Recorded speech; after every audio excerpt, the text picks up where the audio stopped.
Hi. Hi and welcome. We are the Rewellio therapy team, and in this video we want to talk about personalization in VR. First, there's the big question, do we even need VR games, special VR games, or can we use the off-the-shelf games?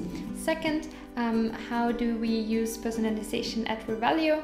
And third, what are the therapeutic aspects that we include in our exercises? So why do we need therapeutic games in VR? There are so many off-the-shelf games. Why can, as a therapist, I can't play these games with my patients?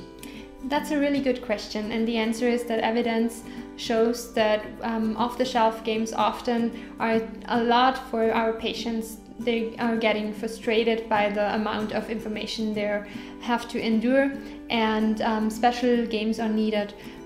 So how do we use the personalization at Rewellio? Rewellio is based on a data-driven therapy approach. So with the VR headset and the sensors and the hand tracking and the controllers, we know all the movements of the hands, of the controller, of the headset. So we can track if a patient is watching to his right side or left side, how far he's moving his right hand, his left hand. So we can track all this data. And we use the data to feed it to our virtual therapy assistant. And we calculate a motion map. So we call it motion map. So if you think of your right hand and you're moving in the exercise, we know how much time you've been on each location. So we can calculate a comfort zone of your movement, so where you have most of the time is your hand position in the room, and a learning zone, so where you can reach but you don't spend so much time there. And we use that information to personalize each exercise. So if you start in Rewellio VR exercise, this data is requested, and with this data, the objects in the gaming objects are positioned in the learning zone. So there are some objects in the comfort zone, so you have your success, but there are also most of the objects are positioned in the learning zone to push you a bit out of the comfort zone to learn, to get better. So you are to learn. Yeah, and studies actually show that you can only improve your range of motion if you are in this learning zone and not only in the comfort zone where you spend most of your time. So going out of your comfort zone into the learning zone will actually be that thing that will extend your range of motion.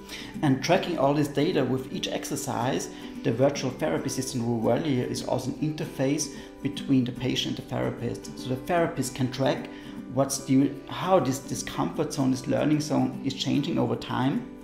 And that's a very important information, because our goal is to shift the repetitive task to the patient so that the therapist have more time for other things, for more important things.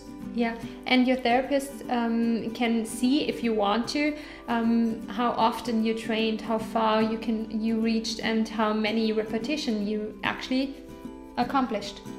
And beside this motion map that's mostly based on the position of the right and left arm, we also have feedback loops. So based on your interaction in the VR games, so motion amplitudes, movement speed, we use that in a feedback loop, and we use evidence-based approaches like the SIMPL approach to define these feedback loops, so how these feedback loops are working. So we use this evidence and the knowledge of the research to put that in the feedback loop. That means the way how we personalize the exercise beside the range of motion. Yeah, and we use all those thoughts and put them into our exercises. That means in every exercise there are some therapeutic aspects that we include. We start really basically with reaching exercises to have a target centered reach. We then go further with timing exercises, with reactive tasks, with dual tasks, with both hands, with individual tasks for both hands. So we start at a really basic level, and you can then go further and further and further. And with this self-learning, data-driven therapy assistant Rewellio, we help you to get in the learning zone, so get out of the comfort zone in the learning zone. That's challenging, but that's the important thing to improve to get better motor functions, to improve in all your functionalities. And maybe sometimes you don't need any special therapy games. You can play off-the-shelf games. Yeah, and if you're at that point, just contact us and let us know. We will be happy with you, and you can play your off-the-shelf games. And if you're a therapist and you think of something that we haven't included yet, some aspect that we haven't included yet, or that you actually wanted to use in your therapy, just contact us and have fun playing our games and learn in your learning zone. Bye! Bye!